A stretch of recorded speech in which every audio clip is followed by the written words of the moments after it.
Yeah,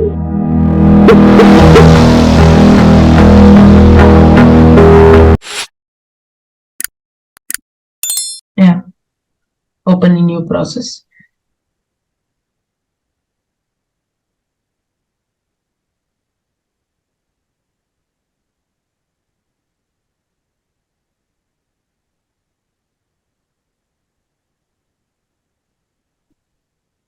Cancel that.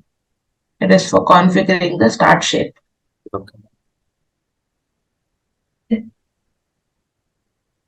Now go to connectors and search for Salesforce.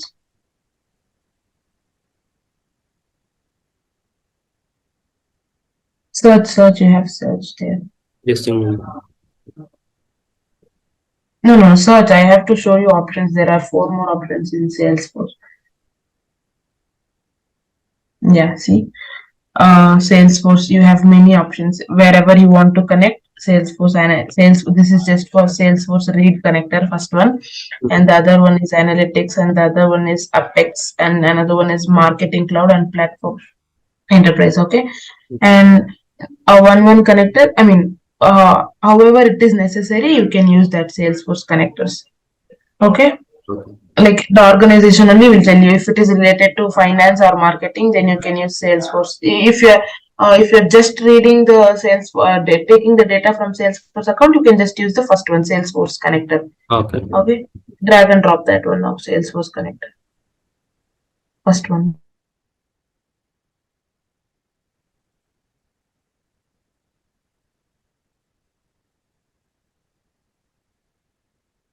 Yeah. Okay. Yeah. See, you got the Salesforce connector. I mean, it always retrieves the information from Salesforce connector. The options you are familiar with: display name, whatever you want to give the name. If you are not giving any name, the connector name only will be displayed there. Okay. Okay. Yeah, this is default. Like if you are choosing Salesforce connector, the connector name will always be Salesforce. Yes. For start shape and all, you have to configure like disk v2, FTP v2, like that you have to configure in start shape and all. But this is Salesforce connector, so the connector should always be Salesforce only. This is default. You need not set that. Okay. Okay. And yeah, why do we use Salesforce connector? Why do you think we use this Salesforce connector? Means it provides like connectivity to Salesforce application, any native. These are all the native Salesforce applications. It will provide you connection to any native Salesforce application. Okay, and you can also add filters to limit the results returned. Like for example, you want that document to be retrieved like twice, like that and all. You can limit the results by configuring. You have filters option, I'll show you that. And yeah, like in Salesforce connector, I have already told you in any connector there are 2 types. One is connection, another one is operation. Okay. Do you remember that? Yeah, Chaitra. Yeah, any connector you choose, you have connection and operation. What the connection is doing, it is telling you from where I should take the information. Okay, here in Salesforce account, connection is where you provide the information for the Salesforce account. Whatever Salesforce account you are connecting to, might be your organization have more than like 5 accounts, for example. Which account the connection should be made, where the data you are providing, that is configured in connection tab. Okay, and in operation tab, that tells the atom sphere, I mean the atom which you are using, be it development atom or test atom, production atom.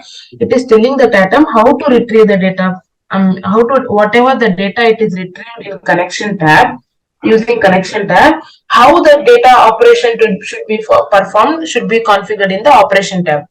Okay, to simplify that for you, connection is always like from where, and operation is like what, how, what and how. Okay, what operation, whatever data you are retrieving from connection tab, that on that data what operation should be performed will be mentioned in this operation tab. Okay. Okay, now click on connection, plus symbol there you have. Either you can see connection also, either you can choose from previously used connections here. No, choose on search tab. Yeah, Not on plus, yeah, there, yeah, click there. See, if you have used any connection previously from for Salesforce account, you can just select that here and use that. Now that you don't have any connections, you can configure that however you want by clicking the plus symbol there. Okay.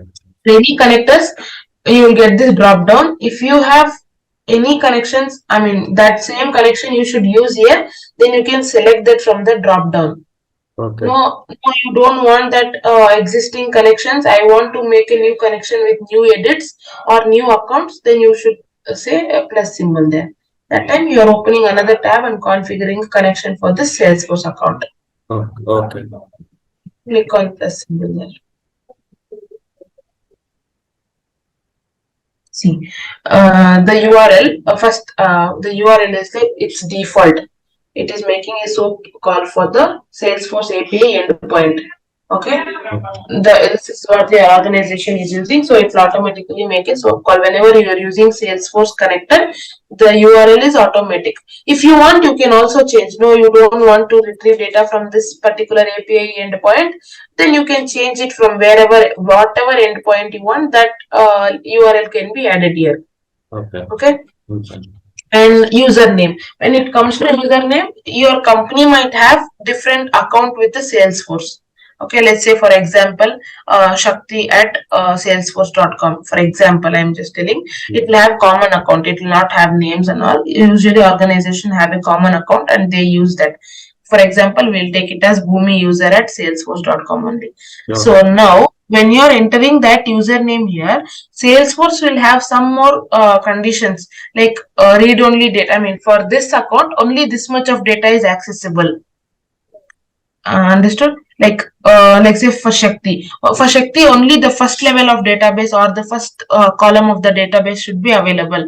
Other columns are not available. Like that, Salesforce will have their own custom conditions according to the subscription model, I can say, or according to the organization only, I can say. Like they will have their own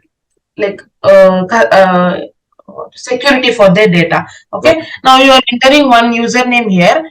For that username, only the data which the Salesforce account is able to show that to that account, only that data will be shown to you. Only that data can be retrieved. Okay. Now see, now let's say your organization have paid to use the finance services, and the Salesforce account they have paid only to use the finance data. Now that using the same for that account, whatever you are adding in the username, for that username, they have only given access to finance data. So you can't access some other thing in that. Okay. Like you understood, right?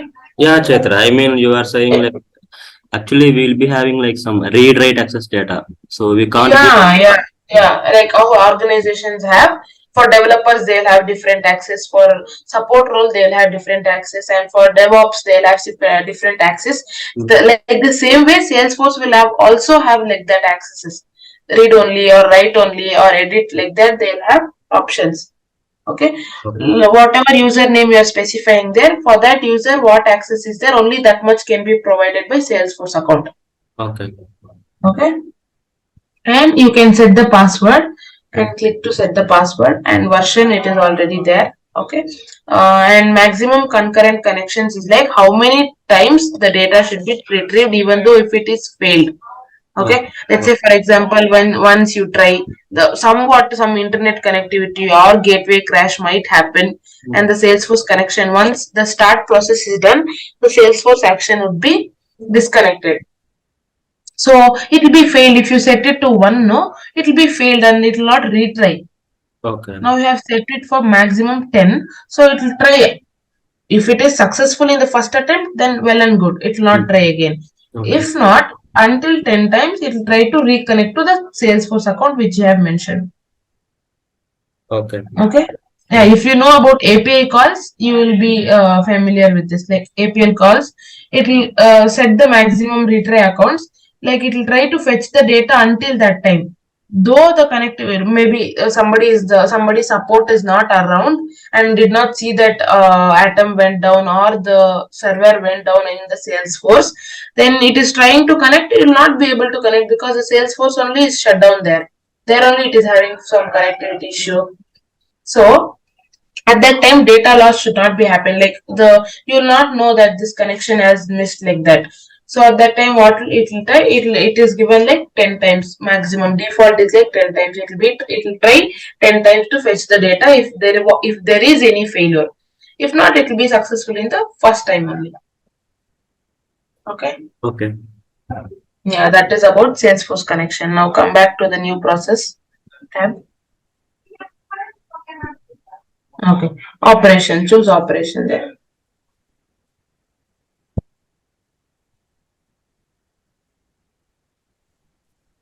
Yeah, if you have any operations previously configured, you can choose that from this drop down only. If not, you have to set up a new operation by clicking the configure a new operation by clicking the plus symbol. Okay.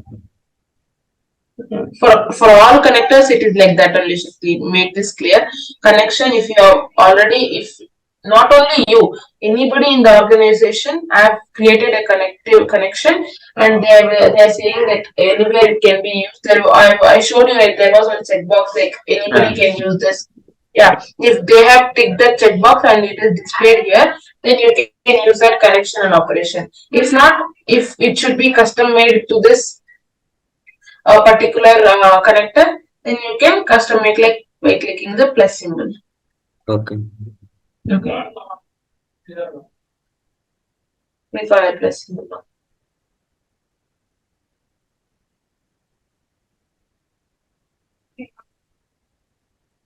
Okay. See, now there is Salesforce connector. You can name it anyway, anything you want.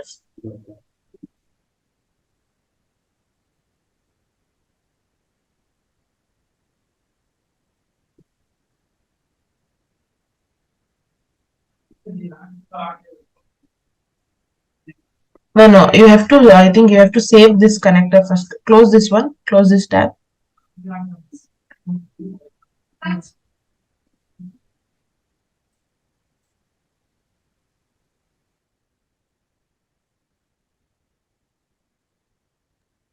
Okay, come to this connection tab, new Salesforce connection tab beside this process. Okay, now give it some username, Boomi user at boomi.com.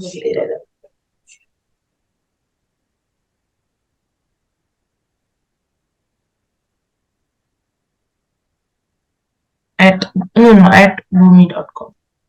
It should be something like mail ID. Right?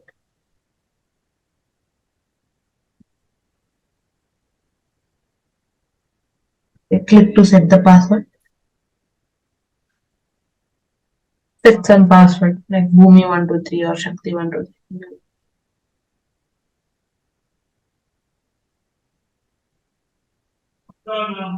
Okay, now save and close.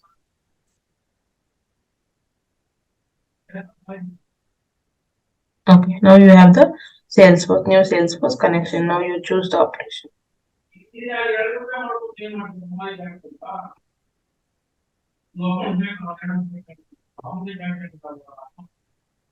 Okay, name it as something like connect Salesforce, remove that operation.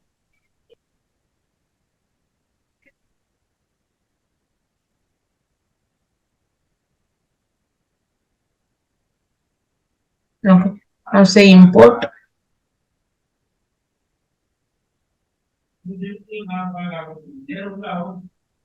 Yeah, next.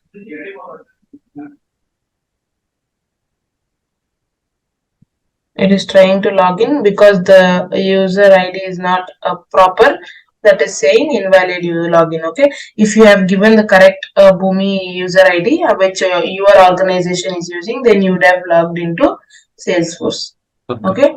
At that time, what it is doing when you click on import, no, whatever you have provided details in the connection tab, okay, that data should be first fetched, right, to perform the operation. Yeah. So it is trying to logging into Salesforce account and trying to fetch the data and perform the operations what you set here. So that now you have given the wrong email. We have just mentioned an email ID randomly. We don't know which your organization is using. We try to log in using that and we set a password. So that doesn't work because that is not accessible in Salesforce. That account is not accessible. This is what I told you. Read only access, login access and all. Okay. Okay, whatever you are mentioning in the connection tab, this operation tab you should say import. So when you're saying import, it is trying to fetch data from that connection tab and trying to perform the operation here.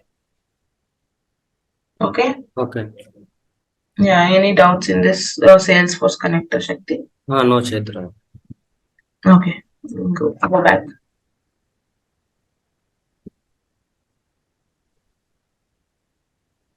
Yeah. Watch this or not.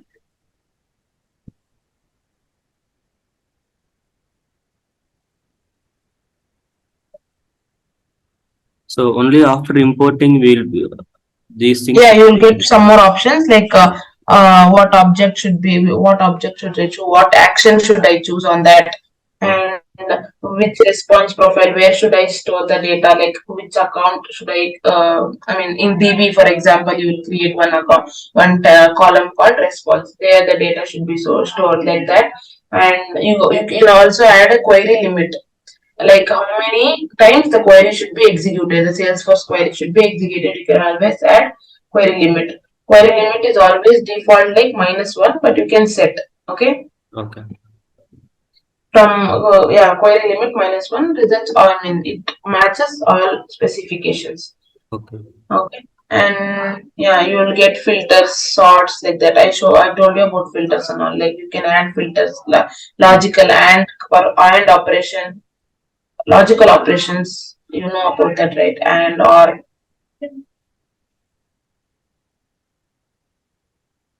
and that and all you'll be able to see in this options tab once you import that. Once the connection is made properly with the Salesforce account, then the operations tab will be open for you. Do you have any screenshot about on this, Chaitra? Yeah, I'll try to find that and share that after this class. Okay. Okay. Yeah.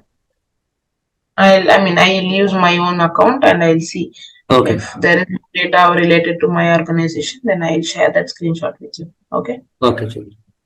Yeah, or else I'll try to find it on Google or something like that. Okay. I'll provide you notes, Shakti. Like this weekend, I'll be free. I'll prepare notes and I'll give it to you. Whatever I have taught till now, and I'll give you all definitions and I'll try to prepare PPTs also. Okay. But let's see if that's possible. I'll do PPTs also, or else I'll give you notes. Okay. Okay. Yeah, so that you can go through. And yeah, I mean, is it okay? I mean, can I give you assessments, Shakti? Are you free to take assessments? Yeah, sure, Chaitra. Okay. I mean, yeah, this weekend I'll prepare two assessments, Okay. like one related to basics and one related to this thing, Salesforce and error handling, Okay. all that. Okay. Okay. Yeah. Okay. Now let's come to error handling in Dell Boomi. And yeah. What do you think? What is an error, Shakti? You mean like In Dell Boomi, yeah, when the process is running, I've showed you, right? yeah. The start, decision shape and all. So anything is not going correctly. I mean, just from the start and to the end. Yeah. Okay, that is an error. Okay, then what type of errors do there might be business errors. Where and all the errors can happen?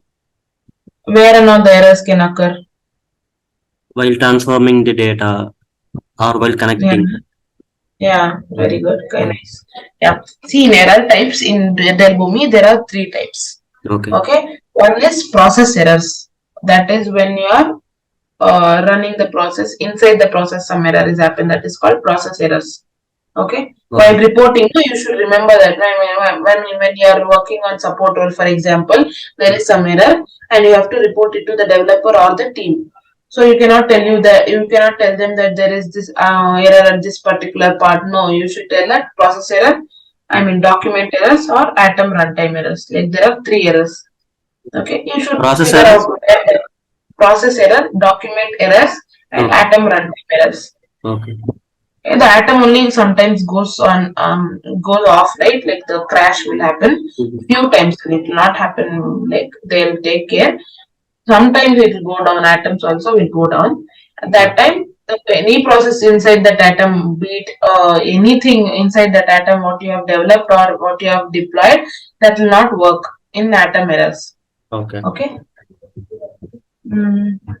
And process errors, document errors, and atom runtime errors. Okay. In that three errors also you have two types of errors. One is recoverable and unrecoverable. Okay. Recoverable is like you can get the data back and reprocess the thing.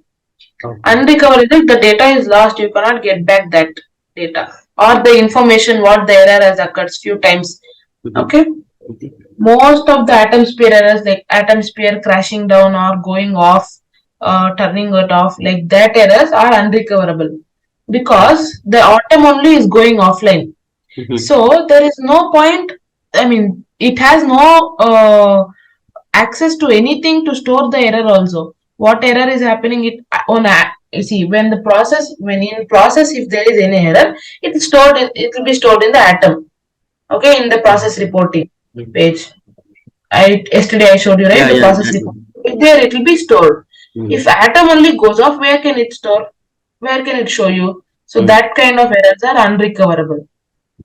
You will not know what error has happened. For example, after that atom comes back online, you can see those errors. It's Okay. not that you cannot see only, but the data is lost and the kind of API calls made, or the SOAP calls, REST calls made, and all will not be recoverable. Okay. Okay, it is gone like that only. So Okay. that is like major P1, P2 level errors. Okay. Okay. Uh, and let's see, when the atom unrecoverable errors always halts the process. Like for example, if there is some minor error in the process, it will retry. Like we give the retry count and all, right? Mm. It will retry to process that. But when this atom crash and all happens, server is crashed or something has gone wrong with this Dell Boomi only. That time it is unrecovered and the process will stop the execution. It will not further. So no error logs also will be stored. Okay. Okay. Yeah. And what are all? I mean, when the process error happen, what are all the impacts that is gonna create? Is that it is stopping the process and the documents running through the process, it will be stopped. Okay. Okay. There is no checkpoint mechanism. Like for example, the atom is gone down, so that it should stop here. Like that, we don't have any checkpoints in this process, no Shakti. So there is no rollback. The process should start from first only. Mhm. Like for example, the process is started. It is the document is moving from start to, let's say in try block it is moving. Okay. Okay, some error has happened. You don't have a checkpoint there at the try block, right? Okay. It is like a flow. You are not adding any checkpoints in between to store the data there only. It is Okay. like a flow. It is starting and ending at the end point. There is no checkpoints in between. So as there is no checkpoints, so there will not be rollbacks also. If there is any checkpoint, you can stop with the data will be stopped there. From there you can roll back and come back wherever you want. Okay. We're not adding any checkpoints while developing because checkpoints adding that will take more time. Runtime is more for that if we add checkpoints like that. The Okay. runtime will be more. So they will not add any checkpoints. So there will not be rollback also. Okay, Okay. that is also one process error impact. Mhm.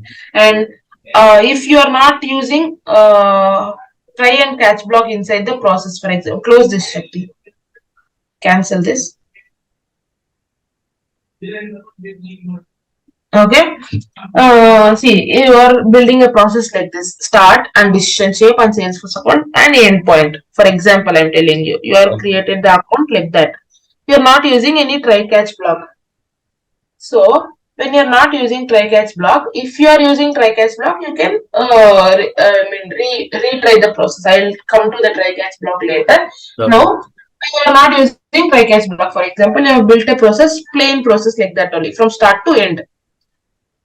Okay, when the process error happens, you are not storing the data anywhere or retrying that process again. Okay, it is start and stop. The document is moved flow in the flow. Okay. So that time the data cannot be retrieved. That is also one process error. Mhm. If you are using try catch block, how can you handle this situation? I'll tell you later. Okay, when you come to try catch block, I'll tell you later. If you are not using try catch block, this is the case.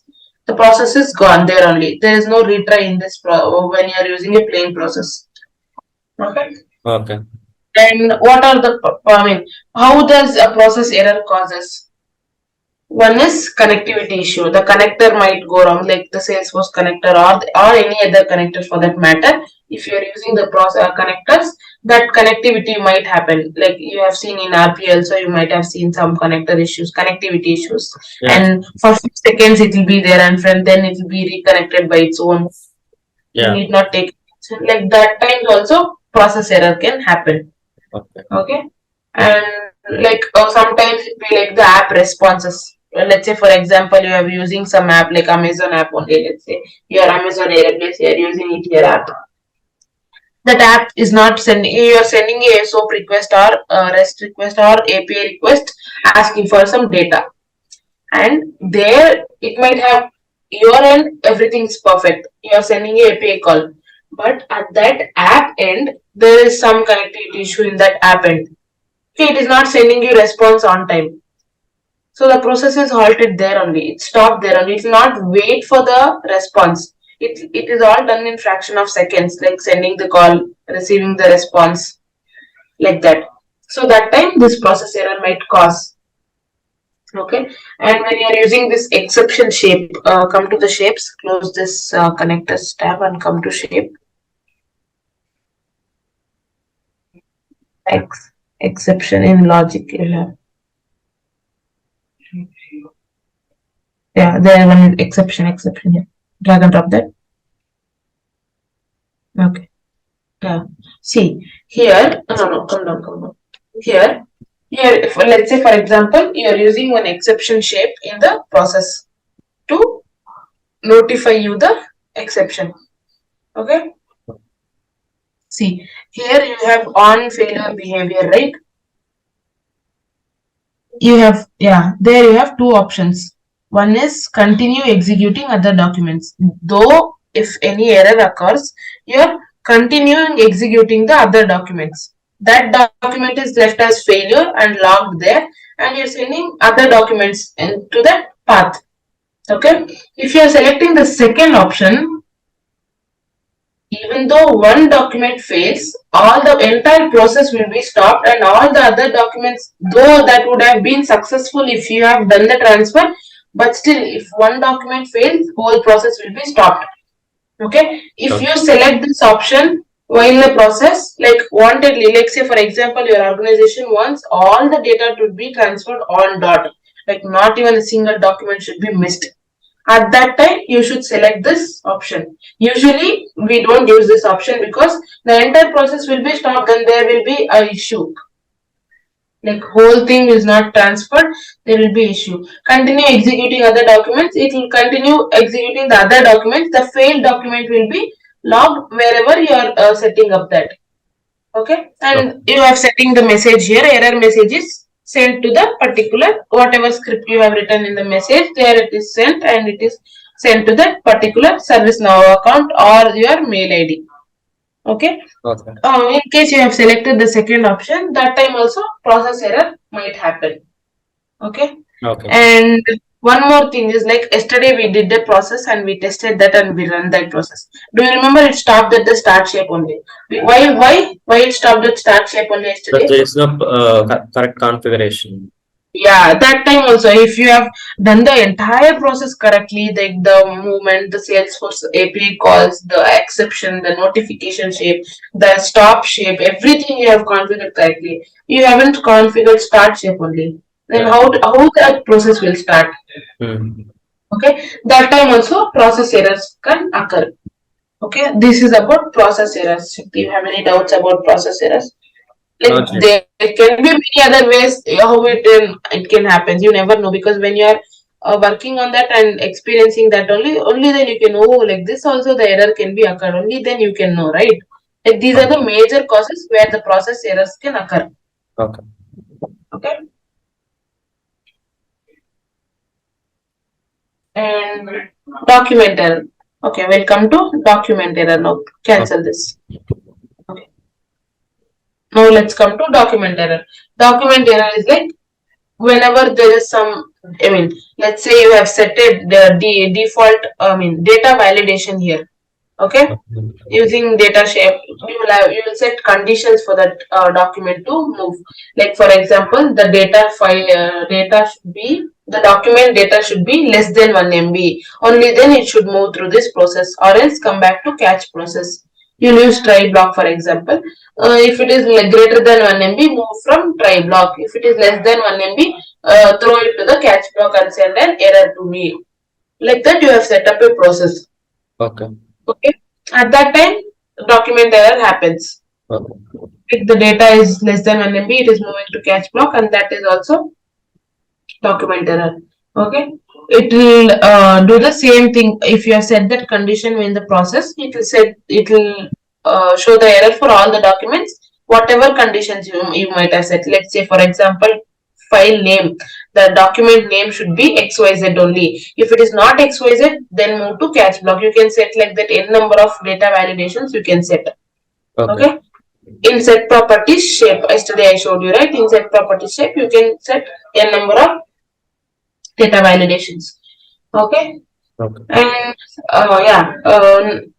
if try catch block is used, no further, you need not, if you're not using try catch block, these errors can be occurred. If you're using try catch block, no, you can add retry count, so that it will be retrying that many times. Like loop, you are aware of loop and all, like if for loop, like that, yeah, retry counts you can set like 0 to 5. So it will be retrying that many times. Okay. Okay. Yeah. And causes of this document error might be like while mapping. Yesterday I showed you the map step, right? You're not mapping the mapping is not done correctly. At that time also this data error, the document error can occur. Okay. Like the data formatting, or if you have done, let's say for example, you have done all the mapping correctly, but you have not linked the output to where to connect. Okay, you have done the mapping step correctly, but you are not mapping the output from that map step where that output should be sent. You have not mapped. At that time also the document is stuck there only. It is done, all the data arrangements are done, but it doesn't have a next path to move. Like that time the document is stopped there only and the document error is caused. Okay. And connectivity issues also might happen, like by connectors, connectivity issue might happen. And again, this exception shape also, when you are selecting the second option, I showed you like previously in process error, like that if you select second option also, that will be failed, the document will be failed. If not, the failed document is moved to another path and all other documents are successfully processed. If you are selecting the second option, the whole entire process is stopped there only, and all the documents which come through that process are considered as failed. Okay. It will be marked as failed. All though the documents are correct, but just that you have selected the option there, one document fails also, all other documents coming behind that are selected as failure. Okay. That is document error. And next is atom errors. Okay. Atom errors are mostly not recoverable, and you cannot find that also, because the atom is only offline. How can you find that?